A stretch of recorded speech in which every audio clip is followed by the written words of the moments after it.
Hello everyone, welcome to From the Star Wars Library, where Star Wars is in print, the Force is with the readers, and we are finally finishing out the issues of the old Marvel series this time that can be found in Star Wars Omnibus A Long Time Ago, Volume 1. This time we are focusing on issue number 27. I'm your host, as always, Nathan P. Butler, and at this point we have wrapped up yet another story arc in the pages of the Marvel series. The last time we looked at the Marvel series, we had Siege at Yavin and Doom Mission. Luke and Leia have made it back to the Rebel Alliance along with R2-D2 and C-3PO. Han and Chewie have not managed to yet, but we have a problem. As you can see, back on the cover of Doom Mission, R2-D2 has been blasted. And because of that, they need spare parts to fix him. Unfortunately, with the blockade going on and with all the different battles that the Rebellion has been through against different Imperial TIE fighters and stuff that have been going into the Yavin system and trying to harass them since the Battle of Yavin, there just aren't spare parts to be had. They have to find them somewhere else. In this case, they're going to try to find them on the planet Junction.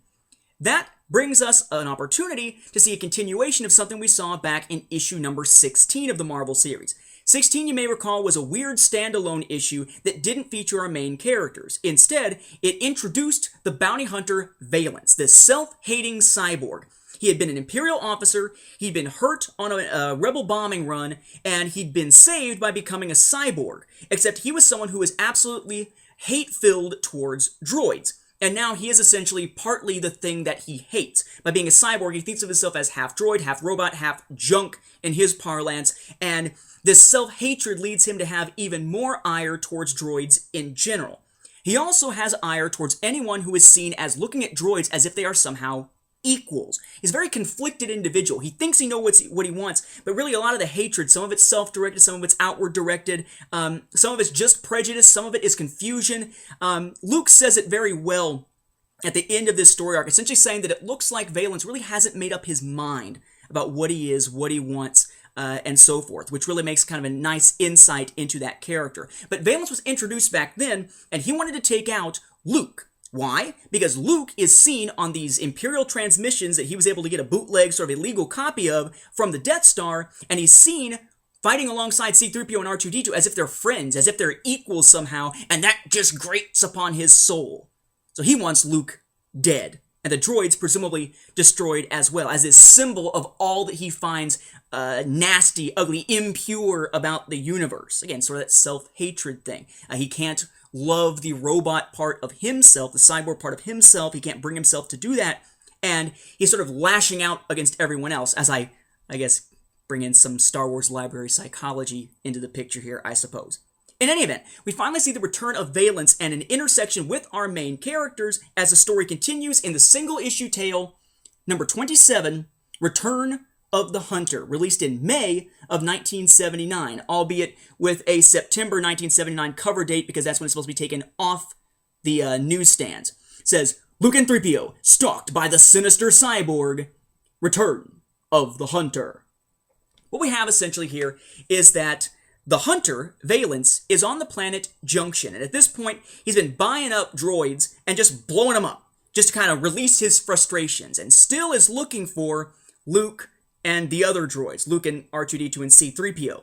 Just so happens that's the planet where Luke and 3PO go to try to get repair parts for R2. And they go to get the parts from the same individual that's working with Valance, providing him with droids in the first place. That individual tips off Valance, and we wind up seeing a confrontation between Valance and Luke. And in the process, it gets pretty hairy there. Valance uses a lot of his little blaster arm hand stuff that makes him look very much like Tony Stark as Iron Man. You can sort of see that in this shot here as he's blasting just out of the center of his hand. You can sort of see the, where am I looking at? Up here. The smoke coming out of the center of his hand from firing. Luke pulls out his lightsaber, which basically is yellow, which makes not much sense. It's yellow in that printing of it, and for those who are thinking, well, maybe that's just the way that they reprinted it. It's basically yellowish, orangish in the original version as well. It's not something where they changed the color all that much for the omnibus here.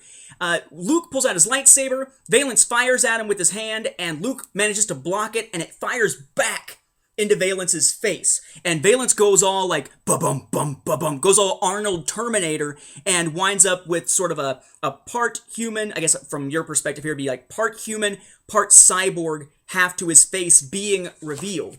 And that in and of itself was kind of cool. You would maybe expect that to happen in the story, especially since we saw the cyborg part of him back in issue number 16. What happens next, really, though, is what really thrilled me about the way they handled the characterization in this story. You might think of Valence as a very sort of one-dimensional character, hate droids, hate droids, hate droids. I find him very fascinating because of the psychological underpinnings that could come with that and the way he reacts to certain stimuli. And one of those is seeing Luke's reaction.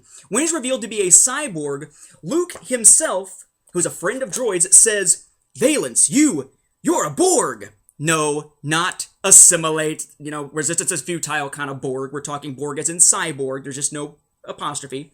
"You're a Borg." And Valence says, "It shocks you. Even the rebel who calls robots his friends. I knew it. I knew it the whole time I was searching for you. There will be no reward for you, boy. Not from the Empire, not since I killed Darth Vader's Imperial spy here, but it's still worth it. To remove a droid-loving hypocrite from the galaxy." Now, it's interesting here that he calls Luke a hypocrite because he's a hypocrite in the sense that he loves droids, I guess, when droids are seen as not equal to humans in Valence's mind. That could be seen as hypocritical, but not really. I mean, it's hypocritical if you misuse the word, but the real hypocrisy, at least that it seems like is being pushed on in that scene, is that Luke is someone who's befriending droids, but when he sees someone who is part droid, who is a cyborg, Luke's immediate response, it doesn't seem like it's really revulsion here so much as it's shock. But Valence takes it as shock and revulsion and sees Luke as a hypocrite because of that. I love the way that plays out. It's a lot deeper of a motivation. It's sort of a psychological questioning of the nature of life, the nature of humanity, do droids have it and such, that we usually don't get anywhere else within this era of Star Wars. Though I will note that back in issue number 24, Silent Drifting, that flashback with Obi-Wan Kenobi back to the Old Republic, there is a point at which there's this droid that's traveling alone to eventually go to its new posting, and it basically asks Obi-Wan to look after him on that vessel because there is no master there with him. It said, maybe you could pretend to be my owner for a while, and at that point, Obi-Wan says, and I quote here, "I've never owned a living creature in my life, and I don't intend to start now." So even Obi-Wan at this point, at least the way he's characterized in the Marvel series, is looking at droids as living creatures.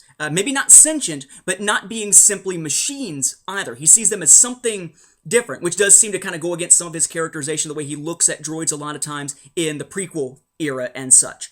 But suffice to say, it's something the Marvel series has played with a little bit, and this is the most in-your-face that issue gets, and I love it. I think it's great to see that type of depth in these stories. A lot of folks look back at the Marvel series as if, because it was that long ago, they just can't have the kind of depth that we see elsewhere. And because they're not referenced as much as more modern materials, well, they can't have as much impact in the overall way we look at Star Wars. No, these are well-told stories from what might be thought of as sort of a forgotten age of Star Wars publishing, but they are well-told stories. They're just hampered by the things that hold them back, like the fact that Empire Strikes Back wasn't out yet. Return of the Jedi wasn't out yet. We didn't know Luke and Leia were brother and sister. We didn't know that Vader was Luke's father at this point. We didn't know terminology yet. We didn't know much about light speed and hyperdrive and stuff. We just heard them a couple times, so they refer to things like warp that's more familiar from Star Trek and such. Yes, it has its drawbacks because of the time in which it was written, but this series does have its high points, and I think the character of Valence is certainly one of them. And this issue does a good job of highlighting that. Finally, in the end, Valence finds that with C-3PO trying to essentially sacrifice himself for Luke, and Luke trying to sacrifice himself for C-3PO, it causes a conflict. He doesn't quite understand why a droid would be that self-sacrificing for a human, and vice versa. And in that sort of a sense of confusion, there's a point at which it is said by C-3PO, it says by Valence, "Madness! Droids and humans don't behave like this. They don't sacrifice themselves for one another." C-3PO replies, "Perhaps not in your experience, sir. Certainly it's not widely accepted. But perhaps if it were, even being a cyborg might be easier to bear." It causes Valence to have second thoughts and allow Luke and C-3PO to escape rather than killing them. I have to say, I really like the way this story ends. I think Marvel is well served by this issue for those looking back at their series. So with all that being said, is this an essential story? Can it be skipped in the overall grand scheme of things? I think if you're reading the Marvel series, this is an essential story in that it brings back Valance and moves along his personal storyline. It's also essential to know how they're going to try to repair R2-D2. So if you're reading the Marvel series, it cannot be skipped. Honestly, could you skip it as an overall EU reader? Is it referenced much in modern stuff? It's not, so yes, you could skip it, but I think you'd be missing out on some of the best storytelling that the Marvel series was able to pull off in this era prior to The Empire Strikes Back. You owe it to yourself, if you're a big Star Wars fan of the EU, to check out the Valance Tales, issue 16, and now issue number 27, Return of the Hunter. And I'd be remiss if I didn't mention that, of course, the Tales of Valance were also turned into a fan audio drama format by Andrew Gilbertson. You can find Star Wars Marvels that deals with this character and others over on StarWarsFanWorks.com, my website, /marvels.html. It was a fun series, and I did get a chance to voice Valance, which is a real thrill for me within Star Wars fan audio, so I am very partial to this particular character. Thank you for watching, as always, catch us next time, and until then, may the Force be with the readers.